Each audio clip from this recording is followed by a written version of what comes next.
కోడికత్తి శ్రీను రూపంలో ఒక డ్రామా ఆడి ఆ డ్రామా ఫలితంగా ముఖ్యమంత్రి అవ్వటం జరిగింది.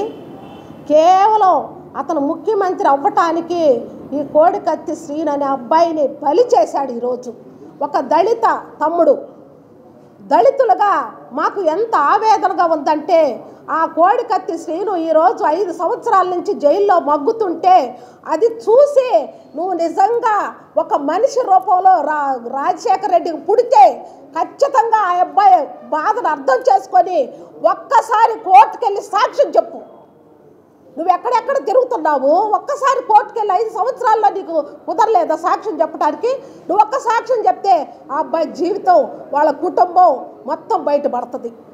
ఆ అబ్బాయి ఒక చిన్న వయసులో, పెళ్లి కావలసినటువంటి వయసులో ఆ అబ్బాయి జీవితం మీద నువ్వు ఆడుకుంటున్నావు. మరి అదే క్రమంలో మరి మీ చిన్నాన్న అతను వివేకానంద రెడ్డిని చంపినటువంటి అవినాష్ రెడ్డి ఈరోజు బయట తిరుగుతున్నాడు. ఏ తప్పు చేశాడు కోడికత్తి శ్రీను?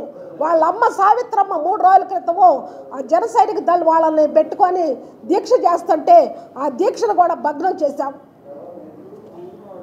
అడిగే హక్కు కూడా లేదా? అన్యాయం జరిగిందని అడిగే హక్కు ఈ రాష్ట్రంలో ఈ జగన్మోహన్ రెడ్డి గారి ప్రభుత్వంలో జరుగుతుందంటే నిజంగా చాలా సిగ్గుచేటు. దళితుల మీద, దళితుల ఓట్ల మీద పైకొచ్చినటువంటి జగన్మోహన్ రెడ్డి ముఖ్యమంత్రి అయ్యి దళితుల్ని 250 మందిని చంపేశాడు. ఏ రూపంలో అయితే ఈ 5 సంవత్సరాల్లో నిజంగా నీకు దళితుల ఉసురు తగులుద్ది. పిర్రగిల్లి బుజ్జగిచ్చినట్టుగా అంబేద్కర్ 125 అడుగుల విగ్రహం పెట్టావు. ఎందుకు? దళితుల్ని ఎంతమందిని నాశనం చేసి నువ్వు అంబేద్కర్ 125 అడుగుల విగ్రహం తెలంగాణలో 150 కోట్లు అయితే ఇక్కడ 400 కోట్లు ఖర్చు పెట్టావు. దేనికి అయిందంత ఖర్చు? అవి మొత్తం కూడా దళితుల డబ్బు. ఈ దళితుల డబ్బుని ఎందుకు నిర్వీర్యం చేశావు? ఏ దళితుల సంక్షేమానికి ఉపయోగపెట్టకూడదా? నువ్వెందుకు నీ జేబులో వేసుకున్నావు? 250 కోట్లు 300 కోట్ల దాకా నువ్వు జేబులో వేసుకున్నావు. మరి దళితులు ఉసురు నీకు తగలదా? రేపు రాబోయే 2024 సంవత్సరంలో దళితుల ఉసురు నీకు తగులుద్ది. ఖచ్చితంగా నువ్వు ఈ దళితులు చేతిలోనే బలి అవుతావని సభాముఖంగా నేను తెలియజేస్తున్నాను.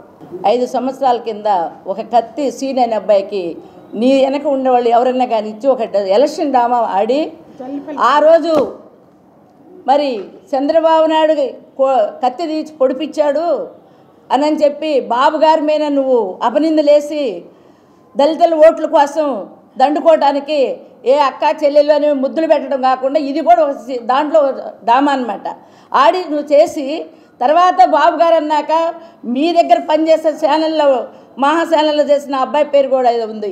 ఆ అబ్బాయి వెళ్ళి విషయాలన్నీ కనుక్కున్న తర్వాత నీ రాజశేఖర రెడ్డి గారి బొమ్మ వాళ్ళ ఇంట్లో ఉంది, నీ ప్యాంట్స్ అని తెలుసు, నీ కోసం పనిచేస్తానని కూడా ఆ అబ్బాయి పొడిచానని కూడా చెప్పాడు. ఆ రోజు గీకానని. మరి కుట్లు పడలేదు, నువ్వు హైదరాబాద్ వెళ్ళావు, ఏమి జరగలేదు, విశ్రాంతి తీసుకున్నావు, ఇంటికి వచ్చావు, ఎలక్షన్లో గెలిచావు. తర్వాత 5 సంవత్సరాల అబ్బాయిని జైల్లో ఉంటే ఒక్కరోజు ఇంతమంది లాయర్లు అడుగుతుంటే నీకు పాపం అనిపించలేదా? నీ బిడ్డ లాంటి బిడ్డ కాదా? బలిగిన వర్గాలంటే నీకు అంత లెక్కలేదు. నేను మీ అన్నని మీ తమ్ముడిని మీ ఇంటికి వస్తున్నానని చెప్తావు. మాత్రం మీ ఇంటికి వచ్చేవి మీ అన్న తమ్ముడు అనేవాడు. ఆ అబ్బాయి సానుభూతితోటి మరి వదిలిపెట్టవచ్చు కదా, నువ్వు పోయి సాక్ష్యం చెప్పొచ్చు కదా, బయటకు వచ్చేవాడు కదా. మరి ఈ 5 సంవత్సరాల తర్వాత వాళ్ళు నా బిడ్డ బయటికి రాలేదు, నా అబ్బాయి జైల్లో దీక్ష చేస్తున్నాడు, వాళ్ళ అన్న వాళ్ళ అమ్మ వచ్చి బయట నిన్న చేస్తుంటే వాళ్ళకి దీక్షను భంగం చేసి ఆ రోజు వేసి మరి డాక్టర్ సుధాకర్ని కూడా అలాగే రోడ్ల మీద తిప్పి చంపేస్తావు. నీకు ఎక్కడ సానుభూతి? నిన్నైతే బొమ్మ ఒకటి అంబేద్కర్ బొమ్మను మట్టికి విగ్రహాన్ని పెట్టావు అంటే వాళ్ళ ఓట్ల కోసం. ఇది కరెక్ట్ కాదు. నువ్వు ఎంత హింసించావో బలిగిన వర్గాలను కానీ ఎవరినైనా కానీ నువ్వు ఎంత హింసించావో, సీన్ని కానీ మా సుధాకర్ని కానీ చాలామంది పేరు చెప్పుకుంటా పోతే ఇది మొత్తం కూడా వాళ్ళ ఉసురు కొట్టి వాళ్ళందరూ కూడా 60 రోజుల్లో నీవు ఎలక్షన్కి ఎదురు చూస్తున్నారు. నీకు గుణపాఠం చెప్పి నేను ఇంటికి పోవటానికి, నీకు స్వాగతం చెప్పడానికి ఎదురు చూస్తున్నారు. వాళ్ళ ఉసురు కొట్టుంది, నిన్ను ఓడిస్తారు, త్వరలో ఇంటికి పోతావు. నీ సందర్భంగా కూడా వాళ్ళకి ఏమి కాకూడదు, వాళ్ళ అమ్మకి వాళ్ళ అన్నయ్యకి అబ్బాయికి అని చెప్పి మేము మనస్ఫూర్తిగా కోరుకుంటున్నాం. ఈరోజు పేపర్ చూసినట్టయితే కోడికత్తి శ్రీను గారి తల్లిగారిని వాళ్ళ సోదరుని అరెస్ట్ చేసి పోలీసులు తీసుకెళ్తున్నారని వార్త తెలిసింది.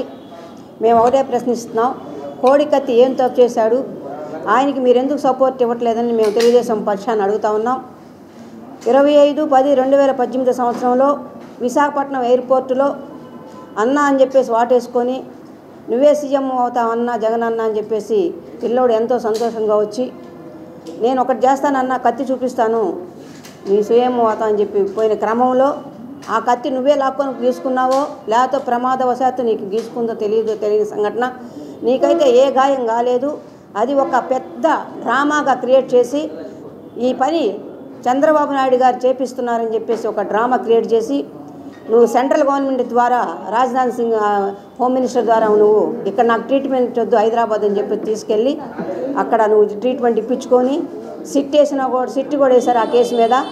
అన్నీ అయిన క్రమంలో ఇది కోడికత్తి అని చెప్పేసి కోడికత్తి సీన్ మీద నెపం చెప్పి జైల్లో వేయించి నువ్వు ఈ రోజున ఒక సాక్ష్యం చెప్పడానికి 5 సంవత్సరాలుగా పాపం అబ్బాయి జైల్లో మొగ్గుతుంటే ఒక్కరోజు వచ్చి సాక్ష్యం చెప్పడానికి నీ వల్ల కాలేదంటే నువ్వు దళితులకి నాయకుడివా, నువ్వు దళితులకి ప్రేమ పాత్రుడివా అని చెప్పి నేను అడుగుతా ఉన్నాం. ఎలక్షన్లో వచ్చే ముందు నువ్వేం చెప్పావు, తలలు నిమురుతూ ముద్దులు పెడుతూ నేను మీ బిడ్డని దళిత సోదరుడిని మీ ఆపద్ బాంధుని మీ అన్న అంటే వచ్చి వాళ్తానని చెప్పి నువ్వు ఈరోజు ఒక్క గంట అరగంట నువ్వు తాడేపల్లి వదిలేసి ఆ బిడ్డ కోసం వచ్చి నువ్వు ఎందుకు సాక్ష్యం చెప్పట్లేదని చెప్పేసి మేము తెలుగుదేశం పక్షాన్ని మేము అడుగుతా ఉన్నాం. ఈరోజు నువ్వు సాక్ష్యం చెప్పినట్టయితే ఆ తల్లికి అంత కడుపు కోతుండదు, ఆ బిడ్డకి భవిష్యత్తు లేకుండా చేసిన ఘనత నీదే.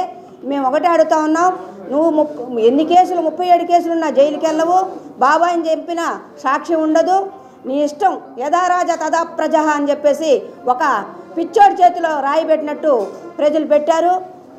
ఏ దళితులైతే నిన్ను పట్టం ఎక్కించి కిరీటం పెట్టారో రేపు 2024 సంవత్సరంలో ఆ దళితుల చేతిలో నువ్వు ఘోర పరాభవం పొందడం తప్పదు. ఎందుకు చెప్తున్నానంటే నీ తాడేపల్లి సమీపంలోనే దళిత యువత మీద రేపు చేసినా కూడా నువ్వు పట్టించుకోలేదు. వచ్చిన కాడి నుంచి అనేక మంది దళిత వాళ్ళ మీదే నువ్వు దాడులు జరుపుతున్నావు. ఈరోజు 125 అడుగుల విగ్రహాన్ని అంబేద్కర్ విగ్రహాన్ని పెట్టి చేస్తున్నావు. ఇదా నువ్వు దళితులకి మర్యాద? విగ్రహాలు పెట్టడం కాదు, అంబేద్కర్ గారి ఆశయాలు ఏంటి, దళితులను అక్కలు చేర్చుకొని వాళ్ళకి న్యాయం చేసినాడని చెప్పేసి ఆయన ఆశయాలకి తూట్లు పడుస్తూ ఒక పక్కన తూట్లు పడుస్తూ నువ్వు విగ్రహాలు ఓపెన్ చేసుకోవడం కాదు. చేతనైతే వచ్చి కోడికత్తి సీనికి సాక్ష్యం చెప్పి ఆ బిడ్డను బయటికి తీసుకురావాలని చెప్పి కోరుకుంటా ఉన్నావు. నీ చేత కాకపోతే పక్క దొరుకు 2024 సంవత్సరంలో తెలుగుదేశం పార్టీ అధికారంలో వస్తుంది, ఆ బిడ్డకు న్యాయం చేస్తుంది. నీకు ఆ తల్లి ఉసురు కొట్టి నువ్వు తప్పకుండా పతనం అయిపోతావు అని చెప్పి తెలుగు మహిళగా హెచ్చరిస్తా ఉన్నాం. దళిత యువకుడిని ఎవరినైతే పనంగా పెట్టి తన రాజకీయ జీవితాన్ని నెరవేర్చుకున్న జగన్మోహన్ రెడ్డి ఈ మొత్తం ముఖ్యమంత్రి అవ్వగానే దళితులకి చాలామందికి అన్యాయం చేశాడు. అదేవిధంగా రాగానే నేను దళిత పక్షపాతనని చెప్పుకుంటూ దళితులకు నేనే బ్రాండ్ అంబాసిడర్ అని చెప్పుకుంటూ తిరుగుతూ దళితుల ఓట్లతో గెలిచి ఈరోజు దళితులందరికీ అన్యాయం చేశాడు. రాగానే సుధాకర్ అనే దళిత డాక్టర్ని మాస్క్ అడిగాడని చెప్పి చంపించాడు. అదేవిధంగా తన వైసీపీ ఎమ్మెల్సీ అయినటువంటి వ్యక్తి తన డ్రైవర్ని చంపి ఇంటికి పార్సల్ చేసిన వారు వీళ్ళంతా దళితులు మాత్రమే. దళితుల మీదే పక్షపాతం. దళిత ఉద్యోగస్తులను కూడా ఎంతోమందిని హింసపెట్టి ఈరోజు దళితులందరినీ హింసిస్తూ ఏ దళితుల కోసమైతే నేను పనిచేస్తున్నానని చెప్పారో అన్ని బూటకు మాటలు చెప్తూ దళితుల ఓట్లతో గెలిచి ఈరోజు దళితులకు అన్యాయం చేస్తున్నారు. కోడికత్తి శ్రీను విషయంలో కూడా అదే అన్యాయంగా దాన్ని 5 సంవత్సరాల క్రితం తనని కత్తిఘాటు పెట్టి సెంటీమీటర్ లోపు గాయమైందని చెప్పి 9 కుట్లు పడ్డాయని చెప్పి ఆ నేరాన్ని చంద్రబాబు నాయుడు గారి మీద హత్యా ప్రయత్నం కింద తోసేశారో అవన్నీ అందరికీ తెలుసు. తనే చేయించుకొని మైలేజ్ కోసం ముఖ్యమంత్రి అవ్వాలని చెప్పి చేశాడని చెప్పి అందులో తెలుగుదేశం పార్టీకి ఎటువంటి సంబంధం లేదని కూడా అందరికీ తెలుసు. కానీ ఒక దళిత యువకుడిని ఈరోజు అన్యాయంగా తన జీవితాన్ని నాశనం చేసి ఒక చిన్న సాక్ష్యం చెప్పమంటే చెప్పకుండా చెప్తే ఎక్కడ బయటకు తన నేరాలు కుట్రలన్నీ బయటకు వస్తాయని చెప్పి ఈరోజు ఒక దళిత యువకుడిని నాశనం చేస్తూ అదేవిధంగా తన తల్లి బయట ఆమర నిరాహార దీక్షను చేస్తూ తన కొడుకు బయటికి రావాలని చేస్తుంటే ఆ దీక్షలను కూడా భగ్నం చేస్తూ ఉన్నారు. ఈరోజు ఇక్కడ హక్కులు ఎక్కడున్నాయి? ఈ రాష్ట్రంలో రాజారెడ్డి రాజ్యాంగం నడుస్తుంది, అంబేద్కర్ రాజ్యాంగం కాదు. ఖచ్చితంగా అతను బయటికి రావాలని చెప్పి అలాగే ఈ జగన్మోహన్ రెడ్డి సాక్ష్యం చెప్పి అతను నిర్దోషిగా బయటికి రావాలని చెప్పి డిమాండ్ చేస్తున్నాను.